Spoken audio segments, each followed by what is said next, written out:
جبے والا ہونا چاہیے؟ کیا صرف ہمارا پیر ٹوپی والا ہونا چاہیے؟ کیا صرف ہمارا پیر لمبی داڑھی والا ہونا چاہیے؟ نہیں نہیں، ہمارا پیر سب سے الگ ہونا چاہیے۔ قرآن عظیم ہمیں دیا تاکہ ہم اس پر عمل کریں۔ عمل کیسا ہوگا؟ کہ ہم لوگ دین حق کی دعوت دیں گے، دین پر عمل کریں گے، نماز کے 5 وقت پابند ہوں گے، صحیح طور پر ہم شریعت مطہرہ کا عمل کرنے والے ہوں گے، تبھی ہمارا دین کامل ہوگا۔ اور یہ پیرا مریدی ہم عطا کی گئی ہے، یہ کیوں عطا کی گئی ہے؟ پیرا مریدی حق ہے، اس کا فائدہ دنیا میں بھی ہے اور آخرت میں بھی ہے۔ اس کا فائدہ دونوں جہاں میں نظر آتا ہے۔ اکابرین فرماتے ہیں جس کا کوئی پیر نہیں ہوتا اس کا ہاتھ شیطان کے ہاتھ میں ہوتا ہے۔ جس کا کوئی پیر نہیں اس کا پیر شیطان بن جاتا ہے، اور شیطان کا صرف ایک کام ہوتا ہے، امت محمد کو راہ جنت تک لے جانا۔ اس سادے سے بچ کر ہم کو رہنا ہے۔ تو آؤ تمہیں بتاتے ہیں ہمارا پیر کیسا ہونا چاہیے۔ ہمارا پیر ایسا ہونا چاہیے جو ولیوں کی ولایت چھیننے کا حق رکھتا ہو۔ ہمارا پیر ایسا پیر ہونا چاہیے جو چور کو ولی بناتا ہو نظر آئے۔ ہمارا پیر ایسا ہونا چاہیے جس کا ہر قدم شریعت مطہرہ پر ہو۔ ہمارا پیر ایسا پیر ہونا چاہیے کہ اگر کھانا نہیں کھائے تو قسم دے کر اللہ کھانا کھلوائے۔ وہ کون ہے؟ اللہ تعالیٰ قسم دے کر جس کو کھانا کھلائے وہ کون ہے؟ وہ غوث اعظم ہے۔ اگر وہ پانی نہ پیے تو قسم دے کر اللہ پانی پلوائے وہ کون ہے؟ وہ غوث اعظم ہے۔ اگر 40 سال تک جو عشاء کے دوسرے فجر کی نماز پڑھے وہ کون ہے؟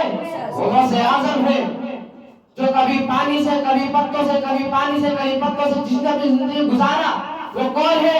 وہ کوئی اور نہیں، وہ غوث اعظم ہے۔ غوث اعظم کا جسمانی حال بھی آپ کو بتاؤں گا، روحانی حال بھی آپ کو بتاؤں گا۔ غوث اعظم جسمانی حالات سے ایسے تھے کہ آپ کی گردن کی جو ہڈیاں ہوتی ہیں وہ بھی صاف صاف ظاہر ہوا کرتی تھی۔ کثرت مجاہدات، کثرت عبادت کی وجہ سے آپ کی جسمانی حالت بہت کمزور تھی۔ ایک بار کا واقعہ ہے کہ غوث اعظم غش کھا کر گر گئے تھے، آپ پر بے ہوشی طاری ہو گئی تھی، آپ پر بے ہوشی طاری ہو گئی۔ یہ غوث اعظم کا جسمانی حالت ہے، مگر روحانی حالت میں آپ سنیں گے تو بے ہوش ہو جائیں گے، آپ کے بھی رنگ اڑ جائیں گے۔ جسمانی روحانی حالت ایسے تھے کہ اگر کسی قبر پر ٹھوکر بھی مار دیتے تھے تو مردہ لبیک کہہ کر کھڑا ہو جایا کرتا تھا۔ یہ قدموں کی برکت ہے کہ قبر پر ٹھوکر مار دی تو مردہ لبیک کہہ کر کھڑا ہو جایا کرتا تھا۔ میرے مصطفیٰ کریم صلی اللہ علیہ وسلم جب معراج کے لیے نکلے، یہ بتائیے معراج حضور کب ہوئی؟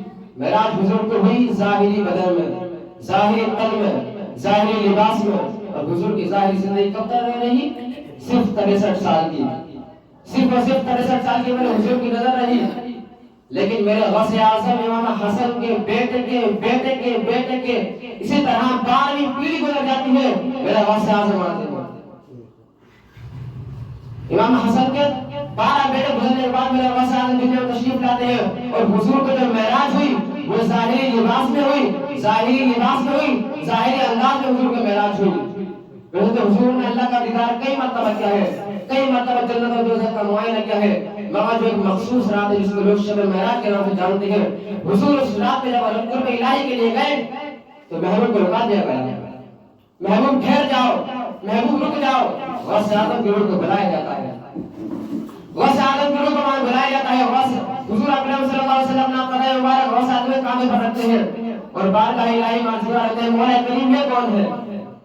آواز آتی ہے محبوب یہ آپ کی اولاد میں سے ہے، آپ کی آل میں سے ہے۔ حضور فرماتے ہیں میرے بیٹے سنو، غور سنو، میرا قدم تمہاری گردن پر ہے، میرا قدم تمہاری گردن پر ہے، کل تمہارا قدم تمام اولیاء کی گردن پر ہوگا۔ میرا قدم تمہاری گردن پر ہے، تمام اولیاء کا گردن پر تمہارا قدم ہوگا۔ یاد رکھنا اس رات میں جب کلام شروع ہوا تو یہ کلام شروع نہیں ہوا